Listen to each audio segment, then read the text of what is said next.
Biogenesis is bringing us a new Hivemind Fallen Empire that starts with 3 split personalities that give you new, unique tasks to complete, and you don't want to anger them, as they may take control of the galactic community. We're also getting a new origin, Wilderness, where you basically play as a planet. It comes with a new resource, biomass. You don't even have to colonize other planets, you just terraform them, and literally every building, district, and district specializations have all been replaced with bespoke ones. And it looks like it's going to be my new favorite origin. Let's break down the dev diary explaining these and stop waffling. It's time to get wild. Iggy is here, showing us the Hive Fallen Empire and Wilderness origin in the same dev diary. It's going to be a wild ride, so let's buckle up. Firstly, the Hive Fallen Empire. For the first time since Synthetic Dawn, a new ancient will join us in the galaxy.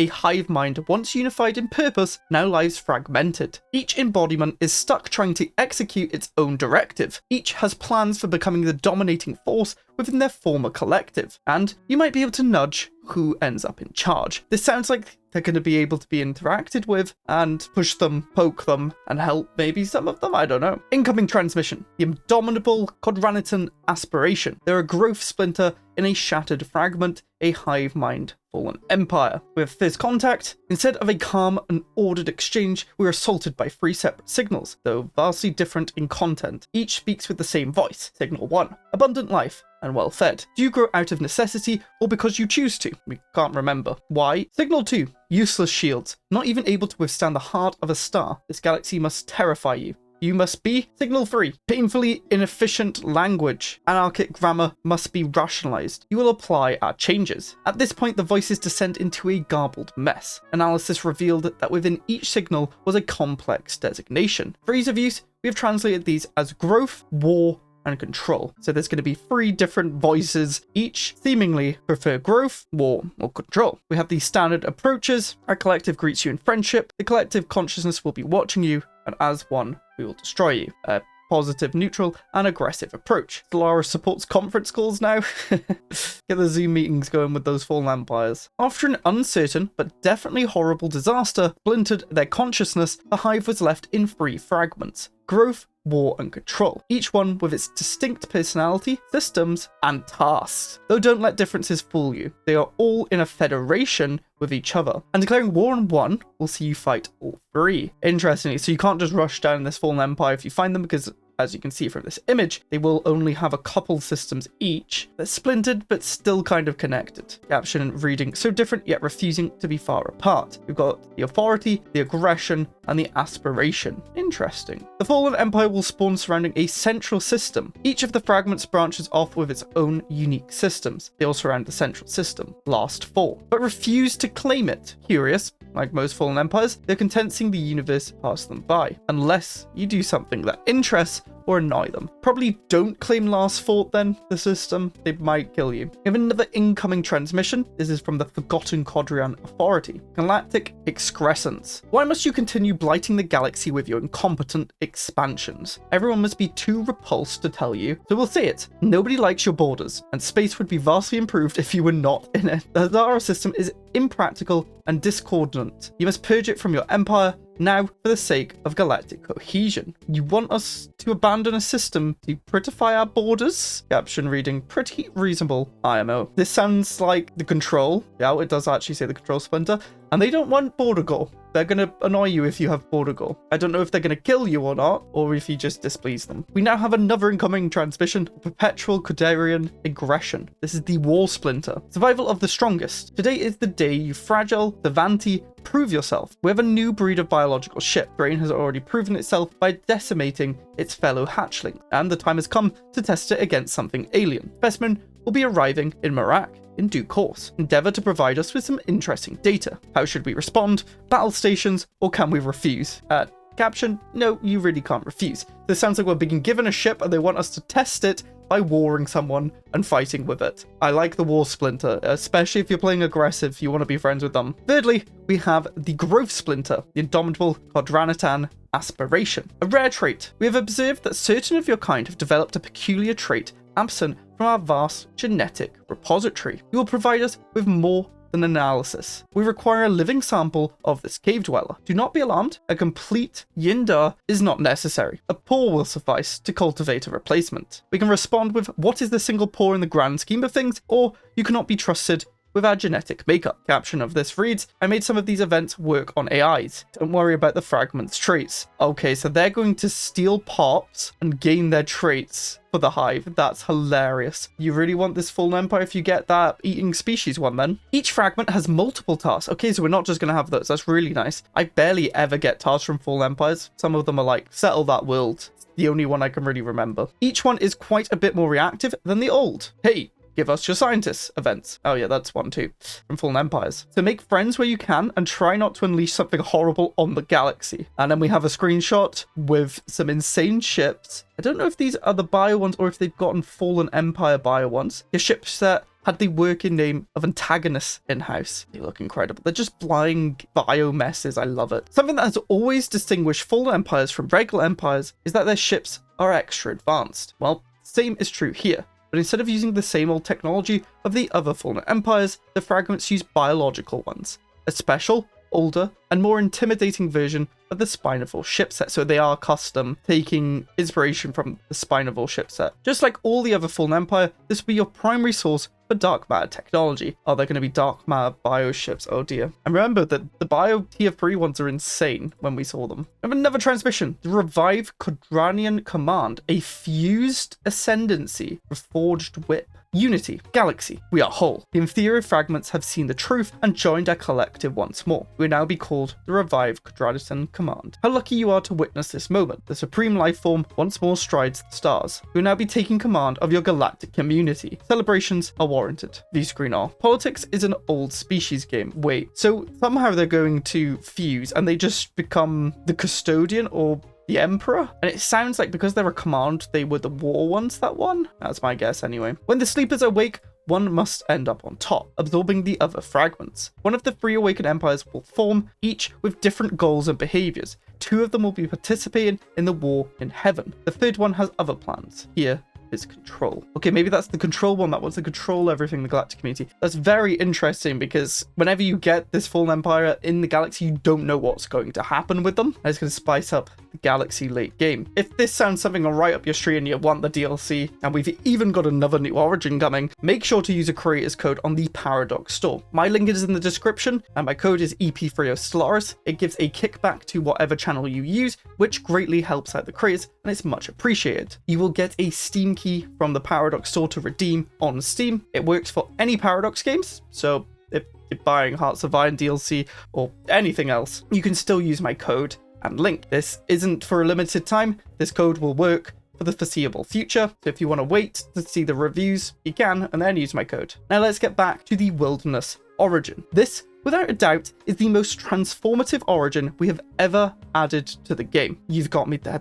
I've been really excited about this. The Wilderness is a Hivemind exclusive origin, requiring you to play with biological ships, and leaves behind mechanical buildings and nasty things like colony ships. The experience we want to bring you here is experience the galaxy as a living planet. This is what Origins are for, a unique playstyle and way to play. Oh, I can't wait. Let's break it down. Wilderness, warning, blocks all ascension paths except for purity. I'm not the biggest fan on this, but it does make sense since we're playing as a planet and you can't exactly gene mod a planet. I mean, you maybe could, I don't know. The entity is nothing less than a sapient ecosphere, a multitude of diverse life forms which long since coalesced to form a gestalt consciousness on a planetary scale. Effects. Species trait Wilderness. Replaces all standard buildings, districts, and district specialization with bespoke ones. This basically means this origin has completely unique everything. Replaces the colony ship colonization with terraforming. We don't have to use colony ships? What? Unlocks a new resource, biomass. Oh my gosh, they added a new resource. This is like mods. This is like dark space, gigas and what? Okay. Homeworld is always a size 18 and you have a blocker Scorched Plains. You have a modifier, planetary build queue capacity +5. That means you can build 5 things at once. And I'm guessing they added this to the code so modders could go wild with civics and stuff like Industrial Revolution, I don't know, where you can build multiple things at once. That sounds very interesting. Not sure how useful it is. We'll have to see the build times of these buildings, but I'm guessing they're going to be quite long if you need more build queue capacity. And I'm guessing that's how it works. It could just be you can queue up more things, but that would be stupid. How do you show in a tooltip that everything is different? Yeah, everything is different. You do have to be a Hivemind. You can't have organic reprocessing. You can't have permutation pools. You can't have memorialists. You can't have Genesis symbiotes. You can't have climate modeling. And you can't have cultivating drones. And you must be a biological ship. That's not a big list of civics, so a lot of civics will work with this. As you can see in the tooltip, and what I want to emphasize is that you don't share a single base building or district with regular empires. You do have some overlap when it comes to civics and such, but in general, you will live as a planet. Oh, yes, it sounds so good. You can see the background here. It's just a luscious planet with a species, but I'm guessing there's only one, and it's like integrated into the planet. Greetings from Telon. This is Telon. You can see, and if you haven't seen me play 4.0, the UI has changed, but we do have where the city district would be, where the communal biomes are. We have 6 building slots, but all these buildings are different. You have an alloy building there, you have some research, some unity, harmonic core zones, and Fredway zone, which is like trade resource. Then you still have the energy, mineral, and food districts, but they're called something else. There's an asphalt road as far as the planet can feel. That's, yeah, planet. The wilderness comes with a unique city set and diplomatic route. Any empire can play with it, but it was made for wilderness. Oh, that's cool that it's not just locked. That's nice. The avian-eyed among you might have spotted that we have a new resource icon up there. Biomass. Yes, we did see biomass. Biomass is gained by growing new pops and is used for developing your planet and colonizing new ones. Since you are spending biomass to grow buildings, we won't expect you to have enough around to work them. That is why all wilderness pops come with a plus 1000 workforce modifier. Please don't figure out some exploit to smuggle them out the Empire. So my brain isn't really getting around this too well. I need to see the management and economy tabs in the planet. The way I'm interpreting this is that each pot produces 1000 workforce, whereas in normal play, one workforce is one pop, and pops have been times by 100. So one pop in the old system is 100 pops now, which produces 100 workforce. So that biomass at the top, 2000 biomass, is equivalent to what 200 pops were before, I think. But because biomass is needed for buildings, as we're going to see, and I think colonies, you're going to have a low amount of pops because you're sacrificing them to build.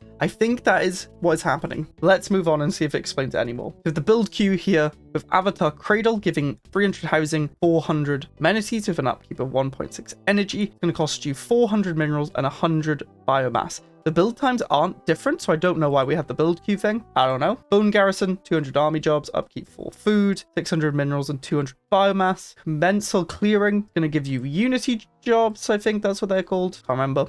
200 minerals, 200 food, 100 biomass. And Cradle of Rebirth, which is going to give 100 organic assembly, I believe that is. For 300 time, 400 food, 400 biomass. You aren't limited to one planet, so I would just spam that. So you can get loads of biomass and pops going, potentially. There's also a research grove that we can't exactly see. But you can see a lot of these buildings are now using food. Some are still using minerals, but they all use biomass. Everything is used and reused in the wilderness. Next, we have a screenshot showing colonization. Caption says, the wilderness does not need colony ships. If they can terraform it, they can come it. So we just click terraform. 500 biomass, no energy. Takes 940 days, which I think is quite quick, actually. And that would colonize it, I think. That's very good. I like that. It's a really unique playstyle there. Once you have relearned how to navigate the economy as a living planet, you can spread your spores outward, terraforming a new world by using biomass, awakening a new colony in your image. Feglin 3 awaits. Our terraforming spores has fulfilled its purpose, delivering a part of ourself to colonize an alien world for the first time. Becoming Feglin 3, as well as Telon, it already feels so familiar to us. Comfortable way of being,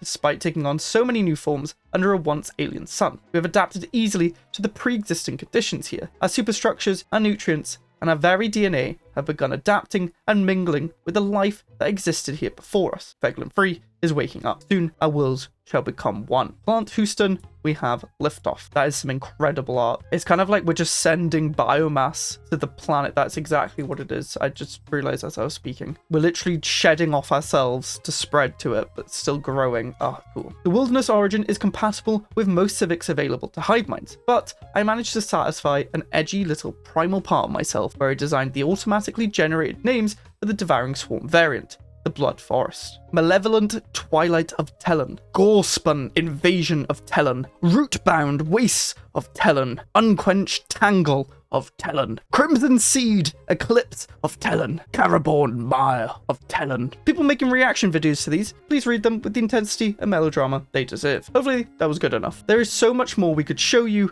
about the wilderness, the tradition swaps, the altered technologies, the many unique buildings, but at this point I would like you to find it out on your own. I can't wait to play with this origin. My favorite origins are ones that completely switch up the playstyle, and this does that. And we haven't even seen all the different civics combinations. I'd like a bit more clarification on how the pop and workforce exactly work with this, but they've left me wanting more. And remember to use the Paradox Saw and the creators code, link in the description, if you did want to get this DLC or the Season 9 pass. Make sure to also subscribe to the channel to keep updated. This is just a hub for Stellaris at this point. Let's not kid ourselves. There'll be gameplay, there'll be guides, there'll be dev diary, there'll be streams. Just subscribe for Stellaris. You like Stellaris. Next week, it'll finally be time to reveal our most primal secrets. Join Cosmogon as he shares all of our new civics and the Behemoth Theory Crisis Path. Meanwhile, I have some Hiveminds to appease. Now, if you want a completely unique way of playing, check out the Nomad origin from the Dark Space mod. You basically play in a ship, you don't have a planet. It's incredible. I'll see you next week. Click the video. Goodbye.